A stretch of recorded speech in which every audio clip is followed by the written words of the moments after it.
মা ফাতেমার নয়নে মনি হযরত আলীর জান, মা ফাতেমার নয়নে মনি হযরত আলীর জান। ইমামে হোসেন শহীদ হলো কারবালার ময়দান, ইমামে হোসেন শহীদ হলো কারবালার ময়দান।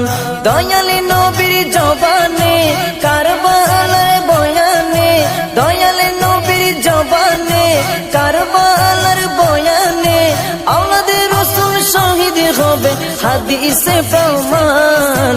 ইমামে হোসেন শহীদ হলো কারবালার ময়দান, ইমামে হোসেন শহীদ হলো কারবালার ময়দান। মা ফাতেমার নয়নে মনি হযরত আলীর জান, মা ফাতেমার নয়নে মনি হযরত আলীর জান। ইমামে হোসেন শহীদ হলো কারবালার